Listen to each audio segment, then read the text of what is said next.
नमस्कार दोस्तों, Moni official voice में आपका स्वागत है। आज की कहानी है अत्याचारी बहू के बूढ़े सास ससुर पर अत्याचार। दोस्तों, अगर आप हमारे चैनल पर नए हैं तो चैनल को अभी सब्सक्राइब कर बेल आइकन को प्रेस करना ना भूलें। चलिए तो कहानी शुरू करते हैं। आज बहुत दिनों बाद रोनिका अपने माँ पिताजी से मिलने मायके आ रही थी। मायके आते हुए विचारों का उथल पुथल उसके मन में चल रहा था। अपने बूढ़े माँ पिताजी की चिंता उसे सताती रहती थी, परंतु वह अपने मायके ज़्यादा नहीं आती थी। वजह थी उसकी भाभी का रूखा व्यवहार। लेकिन जब स्वयं को रोक पाना उसके लिए कठिन हो जाता तो सब कुछ भुलाकर वह आ जाया करती।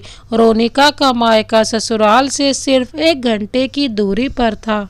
जैसे ही रोनिका ने घर में प्रवेश किया तो चारों तरफ सन्नाटा पसरा हुआ था। उसकी भाभी शिल्पा बाहर निकल कर आई तो रोनिका को देखते ही मुंह बना लिया, फिर झूठी मुस्कुराहट दी। रोनिका बोली, भाभी, माँ पापा कहाँ हैं? दीदी, माँ जी तो अपने कमरे में सोई हैं और पिताजी बाहर बरामदे में बैठे होंगे। कहते हुए शिल्पा रसोई घर में चली गई। अरे, सूरज सर पर आ चुका है और हमेशा जल्दी उठने वाली मेरी माँ अब तक सो रही है। अपनी माँ के कमरे में आते ही रोनिका बोली, माँ, तबीयत तो ठीक है ना आपकी? कहते हुए रोनिका ने एकाएक अपनी माँ की ओर देखा। चेहरे पर केवल झुर्रियों का जाल बिछा था और हड्डियाँ चमड़ी से बाहर निकलने को आतुर थी। माँ का शरीर बहुत बिल्कुल जीर्ण हो गया था। कुछ वर्ष पहले तक तो माँ बुढ़ापे में भी चुस्त दुरुस्त थी। ना जाने इन 4-5 वर्षों में ऐसा क्या हो गया था कि माँ बिल्कुल बूढ़ी हो गई थी। तभी यशोदा देवी बेटी को देखते ही अपनी मुरझाए चेहरे पर हल्की मुस्कान बिखेरते हुए बोली, हाँ ठीक है बेटी, तू सफ़र से थक कर आई होगी। कुछ चाय नाश्ता लिया या नहीं? लेटे लेटे ही यशोदा देवी कांपते स्वर में बोली तो रोनिका ने अपनी लेटी हुई माँ के सर पर हाथ रखा, फिर नाड़ी की गति देखी। सब कुछ सामान्य था। अरे क्या हुआ? डॉक्टर की तरह मुझे जांच क्यों कर रही हो? कहते हुए यशोदा देवी ने मुस्कुराने का असफल प्रयास किया। तभी रोनिका अपनी माँ को देखते हुए बोली, माँ, आपकी तबीयत तो ठीक नहीं लग रही। क्या बात है? बुढ़ापा है बेटी, अब इस उम्र में तो यह सब लगा ही रहता है। बेटी को आया देखकर यशोदा देवी जैसे ही उठने लगी तो रोनिका उन्हें बाजू से पकड़कर उठने में मदद करने लगी। लेकिन जैसे ही उसने अपनी माँ को हाथ लगाया उसी समय यशोदा देवी के मुंह से एक चीख निकली और वह दर्द से कराहने लगी। रोनिका यह देखकर हैरान थी कि हाथ लगाने भर से ही उसकी माँ को दर्द कैसे हो सकता है। उसने माँ की बाजू से शॉल हटाई और गौर से देखा तो उसकी हैरानी का ठिकाना न था। पूरी बाजू पर नीले काले निशान पड़े हुए थे। यह कैसे हुआ? रोनिका ने चौंकते हुए कहा। तभी यशोदा देवी ने दरवाजे की तरफ चोर निगाह से देखा। इससे पहले कि यशोदा जी कुछ बोलती, दरवाजे से शिल्पा चाय और बिस्कुट लेकर कमरे में आई और तपाक से बोली, अरे कुछ नहीं दीदी, चलते चलते संतुलन बिगड़ गया था इसलिए गिर गई थी। कहते हुए उसने यशोदा देवी की बाजू को शॉल से दोबारा ढक दिया और फिर ऐसी निगाह से देखा कि यशोदा देवी की रूह तक कांप गई। अपनी भाभी के जवाब पर रोनिका उसे प्रश्नवाचक निगाह से देखने लगी। इस बात पर यकीन कर पाना उसके लिए मुश्किल था। यह बातें अभी चल ही रही थी कि रोनिका के पापा भंवरलाल जी और भाई राजेश कमरे के अंदर आए। रोनिका ने अपने पापा की तरफ देखा तो पापा भी स्वस्थ नहीं लग रहे थे। पापा का भी अभी कुछ महीनों पहले ही हार्ट का ऑपरेशन हुआ था, जिस वजह से शरीर कमजोर हो चला था। भंवरलाल जी बेटी को देखकर खुश हो गए। भंवरलाल जी भी कुछ घबराए हुए लग रहे थे। शिल्पा सिर्फ रोनिका के लिए चाय बनाकर लाई थी। रोनिका बोली, माँ, पिताजी चाय नहीं पियेंगे क्या? भंवरलाल जी चाय के सामने तरसती निगाहों से देख रहे थे। तब रोनिका ने अपनी चाय पिताजी को देते हुए कहा, पापा आप चाय पीजिए। शिल्पा ने भंवरलाल जी से तुरंत चाय का कप खींच लिया और बोली, दीदी इन्हें डॉक्टर ने चाय पीने से मना किया है, इन्हें चाय पीने से एसिडिटी हो जाती है। भंवरलाल जी की आंखों से साफ झलक रहा था कि वे चाय पीने को आतुर हैं, मगर भाभी किसी की सुनने वालों में से कहा थी, वह जो कह देती वही सही होता था। रोनिका को याद है भाई भाभी की शादी के बाद कैसे कैसे दिन देखने पड़े थे उसके मायके वालों को। पापा और माँ की ऐसी हालत देखकर आज फिर रोनिका को बहुत दुख हुआ। उसने पूछा, भाई माँ को इतनी चोट आई है, डॉक्टर को क्यों नहीं दिखाया इससे पहले कि उसका भाई राजेश कुछ बोलता। इस बात का जवाब भी शिल्पा ने ही दे दिया और बोली, दीदी हम लोगों के पास इतना पैसा नहीं है कि छोटी मोटी चोट के लिए माँ जी को डॉक्टर के पास लेकर जाते रहे।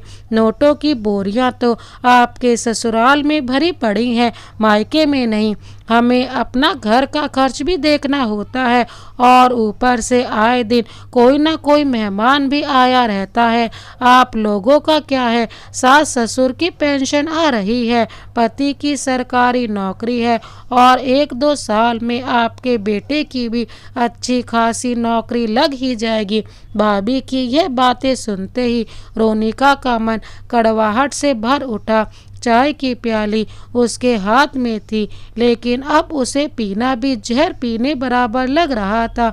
रोनिका का बस चलता तो अभी की अभी अपने माँ पिताजी को अपने साथ ले जाती, मगर उसका ससुराल एक संयुक्त परिवार था जहाँ सास ससुर देवर देवरानी और उसका बेटा सोनू और देवर के 2 बच्चे सब मिलकर रहते थे, जिसमें से एक कमरा सास ससुर का, एक कमरा उनका खुद का और एक कमरा देवर देवरानी का था। यहाँ तक कि बच्चों को भी हॉल में एडजस्ट करना पड़ता था। अब अपने माता पिता को यहाँ लाकर रखे कहाँ। शहरों में घर इतने बड़े कहाँ होते हैं, खुद ही जैसे तैसे एडजस्ट कर रहे होते हैं शहर के इन छोटे छोटे कमरों में। और ऊपर से ससुराल में अगर किसी ने उसके माता पिता के लिए व्यंग्य कस दिया तो रोनिका के दिमाग में हजारों विचार चल रहे थे। बेटियां तो ऐसी ही होती हैं, भले खुद के बारे में 100 ताने सुन लेती हैं, मगर ससुराल में कोई उनके माता पिता के खिलाफ कुछ भी कह दे यह नहीं सुन पाती हैं। रोनिका ने बड़ी मुश्किल से 2 घंटे वहां बिताए और जितनी भी देर अपने माँ पापा के पास बैठी उसकी भाभी की नज़र बस उन दोनों पर बनी हुई थी। रोनिका ने भी महसूस किया कि घर में कुछ भयंकर गड़बड़ चल रही है और माँ इतनी मजबूर हो चुकी है कि मुंह खोलने से भी डर रही है। भरी आंखों से रोनिका अपने घर वापस जाने को उठ खड़ी हुई।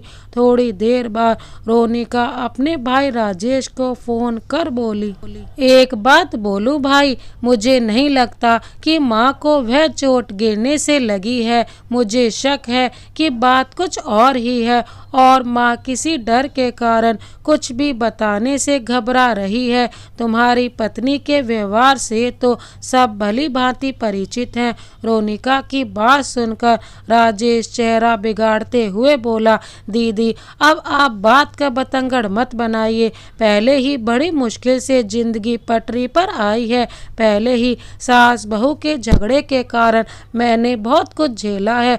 आपको सब कुछ मालूम तो है कि शिल्पा ने छोटी सी बात पर दहेज का ऐसा झूठा केस बनाया था कि हम लोगों को हवालात की सैर भी करवा दी। क्या कुछ नहीं झेला मैंने पिछले कुछ वर्षों में। उन सब बातों को याद करके मैं आज भी कांप उठता हूँ। लेकिन दीदी अब मैं चैन से जीना चाहता हूँ। भाई की बात सुनकर रोनिका ने उसे कुछ न कहना ही मुनासिब समझा। उधर शिल्पा शिल्पा अपने सास ससुर के कमरे में आई और यशोदा देवी को बाजू से पकड़कर जोर से छोड़ दिया। चोट के कारण यशोदा देवी के मुंह से जोर की चीख निकली। तभी शिल्पा रौबदार आवाज में बोली, क्यों महारानी, मेरी शिकायत करेगी अपनी बेटी से? शिल्पा की कड़कती आवाज सुनते ही यशोदा देवी की रूह कांप उठी। तभी आंखें बड़ी करते हुए शिल्पा अपने सास ससुर से बोली, एक बात कान खोल कर सुन लो, अगर घर की बात बाहर निकली तो अपने पापा से कहकर दहेज के केस में तुझे और तेरे परिवार को ऐसा फंसा दूंगी कि नानी याद आ जाएगी। नहीं बहू, मैंने तो किसी को कुछ नहीं बताया। यशोदा देवी डरी आवाज में बोली, हाँ और बताना भी मत। शिल्पा चिल्ला कर बोली। भंवरलाल जी बोले, भगवान से डरो बहू, तुम हम दोनों को इतना परेशान करती हो। हमने यह बात अब तक अपने बेटे को तक नहीं पता चलने दी है। शिल्पा बोली, अपने बेटे की गृहस्थी आबाद देखना चाहते हो तो कभी बताना भी मत, वरना मैं पहले क्या क्या कर चुकी हूँ यह आप लोग अच्छे से जानते हो। और यह क्या आराम करने का समय है तुम दोनों का? घर की साफ सफाई, झाड़ू पोछा और बर्तन पड़े हैं, यह सब कौन करेगा? अब बीमारी का ढोंग करना बंद करो और जल्दी से आ जाओ। यशोदा देवी और भंवरलाल जी चुपचाप सारे काम करने लग गए। यशोदा जी और भंवरलाल जी शिल्पा के पहले किए गए नाटक से अच्छे से वाकिफ थे। शिल्पा एक पुलिस इंस्पेक्टर की बेटी थी। शादी के बाद वह रोज नए नए नाटक करती, पैसों की फिजूल खर्ची, सारे दिन घूमना और रोज राजेश से लड़ाइयाँ करना। जब यशोदा जी कभी शिल्पा को समझाती तो उल्टा शिल्पा उन्हीं पर बरस पड़ती। एक बार शिल्पा ने तिजोरी में से 80,000 रुपये राजेश को बिना बताए निकाल लिए थे। तब राजेश ने देखा कि तिजोरी में से पैसे गायब है तो उसने शिल्पा से पूछा कि इतने सारे पैसे कहाँ गए। शिल्पा ने बड़ी आसानी से कह दिया कि उसने सारे रुपए शॉपिंग में खर्च कर दिए। राजेश बहुत मेहनत से पैसे कमाता था और उसे वह पैसे अर्जेंट किसी व्यापारी को देने थे, इसलिए वह बौखला पड़ा और बोला, शिल्पा तुम आए दिन घूमने जाती हो, पार्टियां करती हो, फिर भी मैं तुम्हें झेल रहा हूँ, मगर इस बार तुमने हद कर दी। अब क्या जवाब दूंगा मैं उस व्यापारी को जिसे 80,000 देने का प्रॉमिस करके आया हूँ? शिल्पा गुस्से में बोली, तुम्हारी आमदनी इतनी कम है कि मैं तुम्हारे साथ गुजारा नहीं कर सकती। उस दिन शिल्पा और राजेश का झगड़ा इतना बढ़ गया कि राजेश ने गुस्से में आकर शिल्पा को तमाचा मार दिया, जिससे शिल्पा तिलमिला उठी। बस फिर क्या था, शिल्पा तभी की तभी अपने कपड़े पैक कर घर से निकल गई और उसके बाद उसने राजेश और उसके परिवार को सबक सिखाने के लिए अपने पिता से कहकर उन पर झूठा केस तक करवा दिया। शिल्पा के पिता ने दहेज की मांग, घरेलू हिंसा और मारपीट के अंतर्गत माँ बाप और बेटे को ऐसी ऐसी धाराओं में लिया जिसमें पुलिस रिमांड तो बनता ही था। ढेरों पैसा खर्च करने के बाद भी आपसी रजामंदी से ही मामला संभालना पड़ा और उसके बाद तो शिल्पा का उस घर में एक छत्रराज हो गया और यशोदा देवी के मन में अपनी बहू के प्रति ऐसा डर बैठ गया कि उसके किए गए अत्याचारों का भी वह कोई जवाब न दे पाती थी। और भंवरलाल जी भी अब चुप ही रहते थे। वे दोनों किसी से कोई शिकायत नहीं करते थे। अब पूरे घर में शिल्पा की मनमानी चलती थी। राजेश आज जब मम्मी पापा के कमरे में गया तो देखा माँ अपने बिस्तर पर निढाल सी पड़ी थी और पिताजी भी कमजोर शरीर लिए डर से चीख रहे थे। उसने पिताजी को दवाई दी और आराम करने को कहा। अपनी बहन की बातें रह रह कर उसके दिमाग को झकझोर रही थी। राजेश ने कमरे में यहाँ वहाँ देखा, फिर 1-2 मिनट सोचते रहने के बाद उसने माँ के बिस्तर के पास रखी छोटी अलमारी खोली तो उसमें एक डायरी रखी थी। दरअसल यशोदा देवी को बचपन से ही डायरी लिखने का बहुत शौक था। अपनी जिंदगी की हर छोटी बड़ी घटना डायरी में लिखा करती थी। इस बात का तो राजेश को भी पता था, लेकिन उसे यह नहीं पता था कि उसकी माँ डायरी में क्या लिखा करती है। राजेश ने वो डायरी निकाली और खोल कर देखी तो पहले पन्ने पर लिखा था, मेरे जीवन का सफ़र। अपनी माँ के जीवन की बहुत सी खट्टी मीठी यादों के बारे में पढ़कर राजेश मुस्कुराने लगा। फिर अपना जिक्र देखकर वह और भी अधिक खुश हुआ।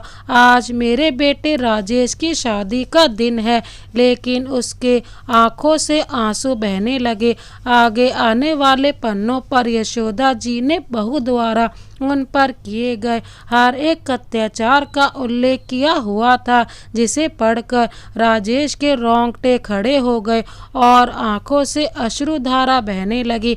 आज बहू ने मेरे सर पर डंडे से वार किया, मेरे मुंह पर गर्म चाय दे मारी, मेरे बाल नोच डाले। हे ईश्वर, हमें बचा लो इस अत्याचारी बहू के चंगुल से। राजेश यह सब पढ़कर स्तंभ रह गया और अपने कमरे में आकर डायरी को सीने से लगाकर बहुत रोया। उसके दिल को किसी भी तरह से चैन नहीं मिल रहा था। जिस माँ से वह इतना प्यार करता था, उस माँ ने उसके कारण इतने अत्याचार सहे हैं, यह सोच सोच कर ही उसके रोंगटे खड़े हो रहे थे। उसके दिल के टुकड़े टुकड़े हो चुके थे। वह सोचने लगा, सुबह से लेकर रात तक मैं अपने काम में इतना व्यस्त रहता था कि मुझे मालूम ही नहीं था कि यह जालिम औरत मेरी माँ के साथ इतना बुरा व्यवहार कर रही है।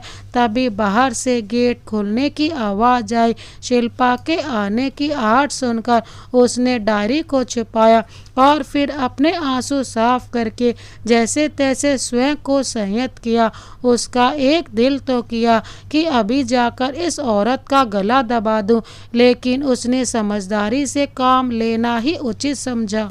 अगले दिन काम पर जाने के लिए जब राजेश बाहर निकला तो उसने सबसे पहले अपनी बहन को फ़ोन किया और रोते हुए माँ की डायरी में लिखी हर बात का जिक्र किया। यह सब सुनकर रोनिका की आंखों में खून उतर आया। वह स्वयं को संभाल नहीं पा रही थी। उसके हाथ से फ़ोन छूटकर नीचे गिर गया और वह धम से जमीन पर बैठ गई। रोनिका के 16 वर्ष के बेटे सोनू ने जब अपनी माँ से पूछा तो रोनिका ने नाना नानी पर होने वाले हर अत्याचार की बात अपने बेटे को बताई। यह बात सुनकर सोनू भी हैरान था। फिर बोला, माँ, इस समस्या का हल है मेरे पास, लेकिन बेटा, बिना किसी पुख्ता सबूत के कुछ किया भी नहीं जा सकता। तुम नहीं जानते, इससे पहले भी वह तुम्हारे मामा, नाना और नानी को जेल की हवा खिला चुकी है। अरे माँ, आप चिंता मत करो, सारे सबूत मिल जाएंगे। बस जैसा मैं कहता हूँ वैसा करते जाओ। बेटे की बात सुनकर रोनिका भी आश्वस्त हुई और उसने अपने भाई को फ़ोन करके सारे प्लान के बारे में बताया। राजेश को अपने भांजे की बात पसंद आई और 2 दिन बाद ही रोनिका अपने बेटे सोनू को लेकर पूरी तैयारी के साथ अपने मायके आ पहुंची। प्लान के हिसाब से राजेश शिल्पा को लेकर घूमने जा चुका था ताकि शिल्पा को कुछ पता ना चले। सोनू इंफॉर्मेशन टेक्नोलॉजी का एक दक्ष विद्यार्थी था। मामा मामी के जाने के पश्चात उसने तुरंत अपना बैग खोला और उसमें से सारा सामान निकालने लगा और सीसीटीवी कैमरा लगाने की तैयारी करने लगा। तभी रोनिका बोली, बेटा, मुझे तो डर लग रहा है। तुम्हारी मामी बहुत चालाक है। अगर उसे भनक भी पड़ गई कि यहाँ पर कैमरा लगा है तो सबसे पहले वह कैमरा तोड़ेगी और उसके बाद हमारी ज़िंदगी में वह तांडव करेगी कि हमारे पूर्वज तक कांप उठेंगे। फिर सोनू बोला, अरे माँ, तुम क्यों घबराती हो? ऐसा कुछ नहीं होने वाला। किसी को पता भी नहीं लगेगा कि यहाँ पर कैमरा नाम की कोई चीज़ भी है, क्योंकि उसमें कोई वायर नहीं होगा। फिर एक कैमरा निकाल कर बोला, यह देखो माँ, आपके नाखून से भी छोटा कैमरा है, नज़र आने का तो सवाल ही पैदा नहीं होता, और इसका डिवाइस भी मैं ऐसी जगह छुपा दूंगा कि मामी को भनक तक नहीं लगेगी, और घर में जो कुछ भी हो रहा है उसकी लाइव फुटेज आपके और मामा के मोबाइल में आती रहेगी। इधर सोनू ने पूरे घर में सीसीटीवी कैमरा लगा दिए, तो वही राजेश ने भी अपनी ही जान पहचान का एक लोकल मीडिया कर्मचारी घर पर भेज दिया। लोकल न्यूज़ वालों ने भी एक कैमरा यशोदा देवी के कमरे में लगी घड़ी में फिट कर दिया। राजेश शिल्पा दोनों खाना बाहर से ही खाकर आए थे, इसलिए शिल्पा अपने कमरे में सोनी चली गई। रोनिका भी खाना बनाकर सबको खिला चुकी थी। आज बहुत समय बाद यशोदा देवी को सुकून से खाना खाने को मिला था। फिर राजेश सोनू के पास आया और धीमी आवाज़ में बोला, काम हुआ क्या? तो सोनू ने मुस्कुराते हुए कहा, जी मामा जी, सारा काम अच्छे से हो गया है, बस आप मोबाइल में फुटेज पर नज़र बनाए रखना। रोनिका और सोनू अपने घर चले गए। दूसरे दिन शिल्पा यशोदा देवी और भंवर लाल जी के लिए 2 जली रोटियां नाश्ते के नाम पर लेकर आई और उनके सामने पटकते हुए बोली, जल्दी से खाओ और काम करने के लिए तैयार हो जाओ। आज तुम्हारी बेटी नहीं है यहाँ जो आराम फरमा रहे हो। तभी यशोदा देवी बोली, बहू, मेरी तबीयत कुछ ठीक नहीं लग रही, सांस फूल रही है, आज मुझसे यह झाड़ू पोछा का काम नहीं हो पाएगा।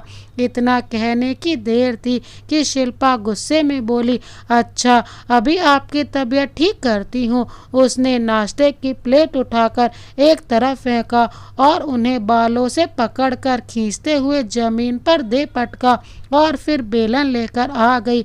बेलन को देखते ही यशोदा देवी डर के मारे जोर जोर से चिल्लाने लगी।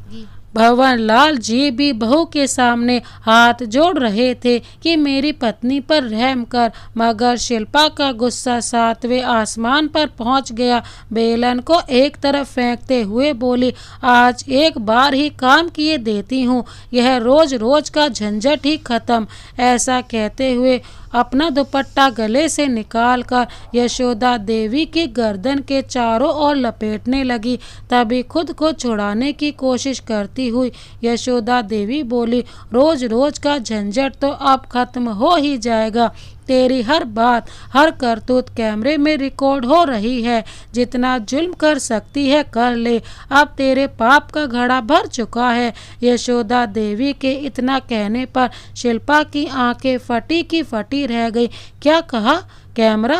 हाँ कैमरा, अब तू बच नहीं सकती, सारे सबूत तेरे खिलाफ इकट्ठा हो रहे हैं। यशोदा जी बोली, कहाँ है कैमरा? गले पर दबाव बढ़ाती हुई शिल्पा बोली तो यशोदा देवी ने सामने रखी अलमारी पर पड़े डिवाइस की ओर इशारा किया, जिसे देखकर शिल्पा घबरा गई। फिर बोली, अच्छा तो यह सब करने के लिए आई थी तेरी बेटी यहाँ, लेकिन उसकी यह चाल मैं कामयाब नहीं होने दूंगी। ऐसा कहते हुए उसने जल्दी से अपने पिता को फ़ोन किया और आने को कहा। कैमरे का डिवाइस और सारी तारें खींचकर देखा और फिर थोड़ी ही देर में अपने सब इंस्पेक्टर पिता के साथ मिलकर शिल्पा ने सारी तारें निकालकर डिवाइस को पूरी तरह से चकनाचूर कर दिया। बाप बेटी अपनी सफलता पर बहुत खुश थे, लेकिन उन्हें यह मालूम नहीं था कि सारी फुटेज पहले ही राजेश के मोबाइल में रिकॉर्ड हो चुकी है और वहाँ एक कैमरा अब भी है जो पूरी तरह से काम कर रहा है, जिसकी जानकारी यशोदा जी को भी नहीं थी। लोकल न्यूज़ चैनल के पेज पर यह सारी की सारी घटना लाइव दिखाई दिखाई जा रही थी, जिसमें शिल्पा और उसके सब इंस्पेक्टर पिता की सारी हरकतें लाखों लोग देख रहे थे। क्योंकि मामला सब इंस्पेक्टर से जुड़ा था, इसलिए एसपी साहब को भी इस मामले में संज्ञान लेना पड़ा। इससे पहले कि वे दोनों बाप बेटी यशोदा देवी को कुछ और हानि पहुंचा पाते, लोकल न्यूज़ रिपोर्टर और एसपी साहब की टीम के साथ राजेश वहां पहुंच चुका था। घटना स्थल पर पहुंचकर देखा कि यशोदा देवी और भंवरलाल जी घबराए हुए बैठे थे। एक जगह पर बेलन पड़ा हुआ था तो दूसरी जगह पर कैमरे का डिवाइस चकनाचूर हालत में पड़ा था। शिल्पा और उसके इंस्पेक्टर पिता को हिरासत में ले लिया गया। आज उसके खिलाफ इतने कड़े सबूत इकट्ठे हो गए थे कि जिस पिता के बल पर वह आज तक यह हरकतें करती आई थी, वह पिता भी कुछ नहीं कर सकता था। अपनी बेटी को बचाने के लिए थोड़ी ही देर में रोनिका भी वहां पहुंच गई। अगले 2 घंटे में ही इस अत्याचारी बहू की सारी करतूत लगभग हर चैनल पर प्रसारित हो रही थी। अत्याचारी बहू का यह वीडियो इतना वायरल हुआ कि देश के सभी न्यूज़ चैनल्स ने इस खबर को दिखाया। 2 दिन बाद शिल्पा के पिता को पुलिस की नौकरी सस्पेंड कर दिया गया और शिल्पा और उसके पिता को हिरासत में लेकर कोर्ट केस चलाया गया और इस दौरान यशोदा देवी का भी बयान लिया गया और आस पड़ोस के लोगों से भी पूछताछ की गई। कुछ समय बाद जिस दिन कोर्ट का फैसला सुनाया जाना था, उस दिन सभी लोकल और नेशनल न्यूज़ चैनल्स ने इस केस को हाईलाइट किया और सभी देशवासियों की नज़रें इसी केस के नतीजे पर बनी हुई थी। सभी सबूतों और बयानों के आधार पर कोर्ट का नतीजा आया तो शिल्पा को इस घिनौने काम के लिए उम्र कैद की सज़ा सुनाई और उसके पिता को पुलिस की नौकरी का गलत फ़ायदा उठाने और साथ ही सबूतों को मिटाने की कोशिश करने के जुर्म में 10 वर्ष की जेल की सजा सुनाई गई। और इस फैसले के साथ ही सारा कोर्ट रूम की तालियों की गड़गड़ाहट से गूंज उठा। सभी देशवासियों ने कोर्ट के इस फैसले की सराहना की। आज सोनू की सूझबूझ और समझदारी से न केवल यशोदा देवी को अपनी बहू के अत्याचारों से मुक्ति मिली थी, बल्कि राजेश को भी अपनी जालिम पत्नी की गुलामी से आज़ादी मिल गई थी। तो दोस्तों, जब किसी व्यक्ति का पाप का घड़ा भर जाता है तो उस व्यक्ति की सहायता इंसान तो क्या भगवान भी नहीं कर सकता और गलत का साथ देने वाला भी उतना ही पाप का भागीदार बनता है जितना कि गलती करने वाला, क्योंकि उसका गलत साथ अक्सर कई जिंदगियों को उजाड़ कर रख देता है। दोस्तों, इस कहानी को अंत तक देखने के लिए आपका बहुत बहुत धन्यवाद। इस कहानी के बारे में आपकी क्या राय है हमें कमेंट बॉक्स में ज़रूर बताएं। इसी तरह की अन्य कहानियाँ देखने के लिए हमारे चैनल को अभी सब्सक्राइब कर बेल आइकन को प्रेस करना ना भूलें। Thank you so much. Vande Mataram.